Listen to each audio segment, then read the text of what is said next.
Okay, for today's video, ito naman po ang ibabahagi ko sa inyo. Bali, nagpapasundo po yung aking kaibigan na engineer doon sa kanyang opisina dahil wala daw po yung magsusundo sa kanya na sasakyan. At nag-aya na rin po siya na pumunta kami ng Gate 1 para bumili daw po kami ng maluluto naming pang-uulam mamaya. Kaya wag na po nating patagalin pa ang intro na to. Let's go!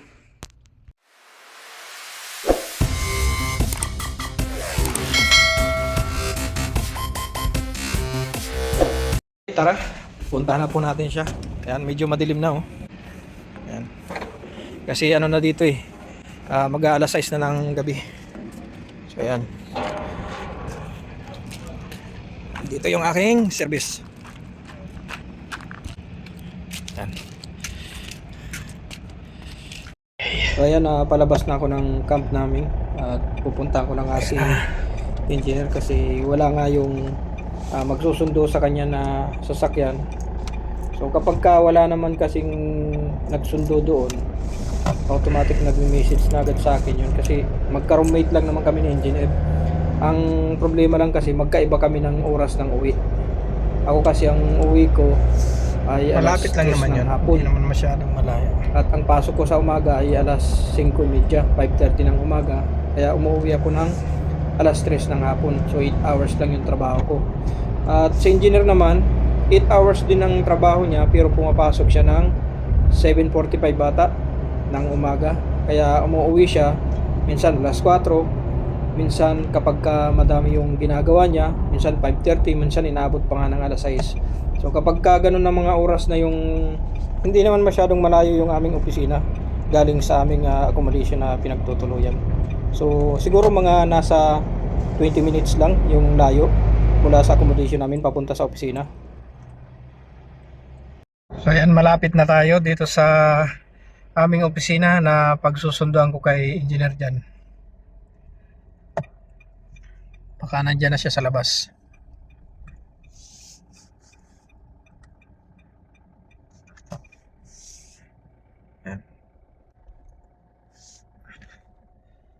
Ayan na nga siya sa labas. Ayan na.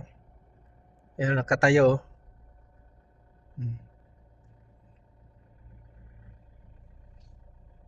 Hi, engineer. Sabi ko susunduin kita eh. May meeting kasi kami kanina, hindi ko man nagagawa yung report ko. Eto na, nasundo ko na nga pala si engineer. Yan. Pupunta kami ng Gate 1 ngayon. Kumain ka na ba? Hindi pa. Hindi pa. Ako din, nagutom ako eh. So, bibili tayo ng Anong bibili natin doon? adobohin natin para may ulam tayo kinabukasan din. Bigas. Tapos, Ayun. sige. Adobong liver.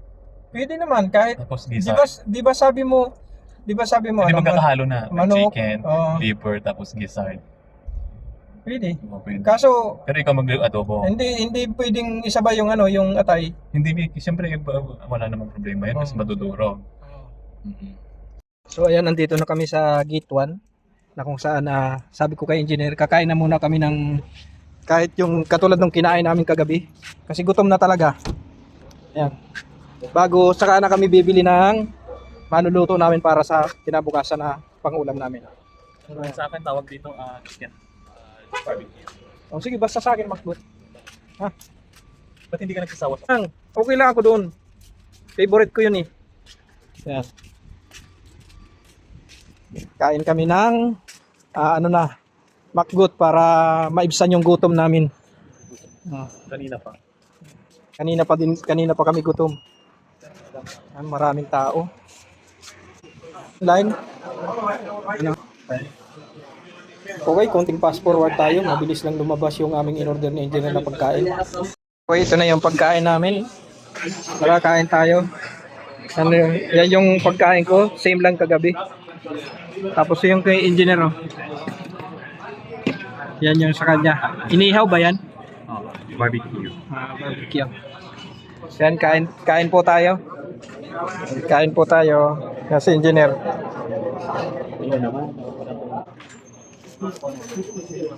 That's it. Tara, kain po tayo.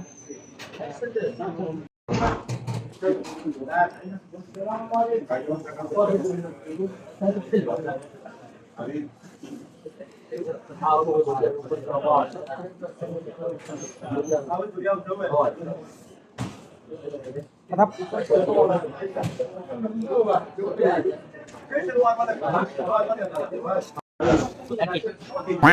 Nagpapainaw. Ang laki ng chicken mo. Chicken mo din eh. Palaki ito yun. Yung may Kalahating kilo siguro yung manok mo eh. Sa akin oh, 1/4 lang yun. Yan, nakatapos na kaming kumain ni Engineer. Bali, hinihintay ko lang siya kasi naghuhugas. So ayan oh. Punta na kami doon sa pagbibilihan namin ng lulutuin naming pang-ulam. Yan. Diretso na ba tayo sa ano? So idaan ko lang tong tubig. Ayan, punta kami doon sa tindahan na pagbibilihan namin ng lulutuin namin pang-ulam namin para bukas. At kung aabot pa na hanggang gabi, hanggang gabi pa namin yun. So, doon si Engineer. So yan, tara, pasok po tayo dito sa tindahan. Anong puko bibili mo?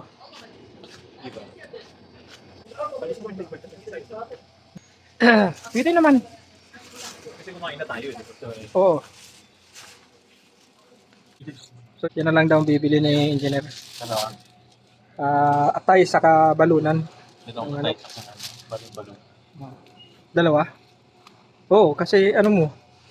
Marami ba tayong niluluto? Marami ba natin? Oo. Dalawa yung niluto natin nang naluto. Kaunti na lang eh. Tinira mo na siya. Yan o, 4 yung kinuha niya na. 2 atay at 2 balunan. So ito yung bawang pala, bawang. Ha? Kunti na lang yun. Oo, 10 pa pala yun. Dalawa yun, 3 buo. Ito yung mga sibuyas dito. Gusto mo ba ganitong sibuyas o ganitong Tingnan nyo po yung upo dito. Upo ba to? At ito naman yung... Ito na yung sibuyas na para mas malasa. Oo. Yan naman yung kalabasa, di ba? At ito yung patatas. Patatas nila dito So, parang... ikaw pagluto ha? Oo, sige. Ano yung yan? Sile, lalagyan natin ng sile. Oo, kaunti para mag-anghang lang. Ano, may orange oh. Kaso kundi lang yung anghang neto. Indian Mingo. Yun, nawala na naman si Engineer. Sana naman kayo pumunta yun. Yun. Kukuha pala ng toyo.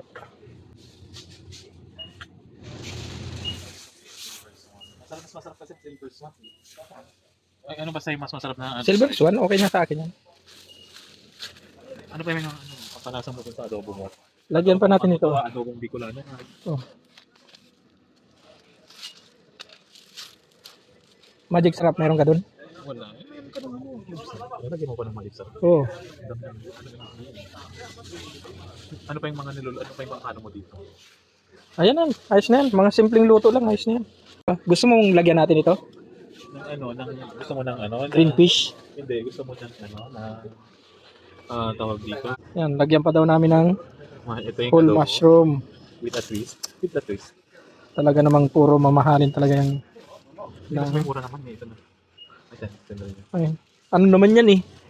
Yung Yung... mushroom din yan, kaso lang minat-chop. Ito kasi buo ito eh. Ayos na yan.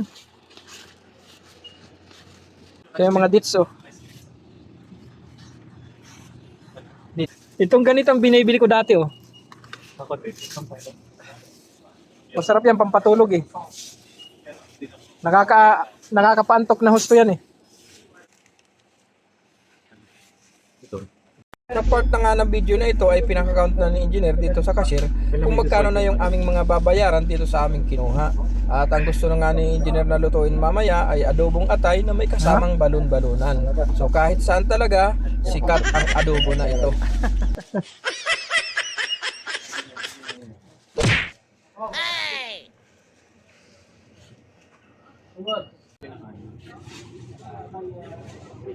Nakauwi na kami ni Engineer dito sa room namin.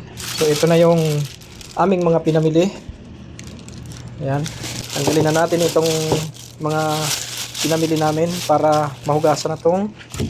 Ito yung balon-balunan ng manok. At ito yung atay.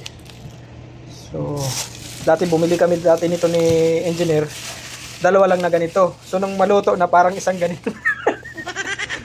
Lumiit. Kaya yun, dinagdagan nyo na ngayon. 4 na. Oh. May pagkain tayo. Ito pala yung atay. Tapos 2 balon-balunan yan. Tapos panggabi. Yan. So, bali 4 yung binili niya. Siyempre, di mawawala ang Pinoy recipe na adobo. Pero may ano ka pa dito? Meron pa naman dyan. Ito na lang. Yan. Yan, hugasan ko lang itong pinamili namin na atay. Pwede na yan. Atay. At itong balon-balunan.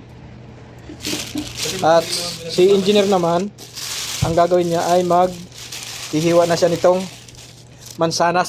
Mansanas. Sibuyas pa. Kalaki naman. Sibuyas. Oh. Uubusin daw namin tong sibuyas na tong ilagay para madami. Oh. At ito naman yung mushroom na sasawag namin. Okay, hugasan ko na tong atay at balon-balunan para ma-prepare na ang pagluto. Parang may naamoy ako hindi maganda. So ayan, nahugasan ko na itong aming lulutuin na adobo. So ito yung balunan, malinis na to. Tsaka yung atay.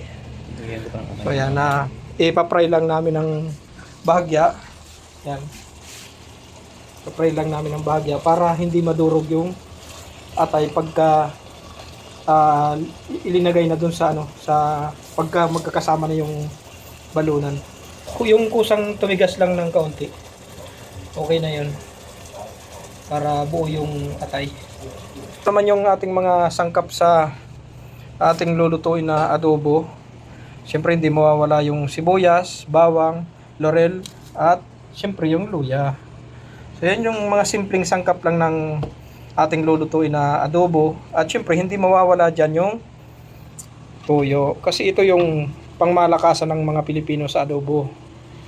Yan, toyo. At lalagyan siyempre natin ng kaunting suka na paumbong para mayroon siyang kaunting aroma ng asim. Pero hindi naman masyadong madami. Yung tama lang. Tsaka siyempre yung magpapalasa naman ng ating niluto ay hindi mawawala itong oyster sauce. So siyempre kailangan may oyster sauce para swabing-swabe yung lasa. At ito pa ang isa sa dinadagdag ko na pampalasa, chicken cubes kapag chicken po yung ating lulutuin. At kapag beef naman po ang ating lulutuin, beef cubes po ang ating i-add. Mas okay din po yung mga ganitong may pangpalasa na cubes. Okay, after nga naming maprito ng bahagya itong atay, bali linagay ko muna siya dito sa baunan. At ang isinunod ko ng linuluto ay itong lahat ng sangkap niya, yung sibuyas, bawang, luya, at kasama na din dyan yung sili. Konting sili lang naman. So, hintayin ko lang tong magkulay golden brownish ang lahat ng sangkap na ito. Saka ko naman ilalagay yung balon-balunan. Halo-haloin lang natin ng bahagya para magpare-parehas yung kanyang luto. Yan, ito lang yung aming simpleng adobo na aming niluluto. Para may pamalit lang kami na ulam dun sa kantina kinakainan na namin pagka hindi namin nagugustuhan yung ulam na niluluto nila. So ito yung aming pamalit. Yan. Yan, medyo golden brownish na siya pero kunti pang fry para lutong-luto yung lahat ng sangkap. So okay na to, kulay brownish na siya. Sabi nga ni engineer mabango na daw.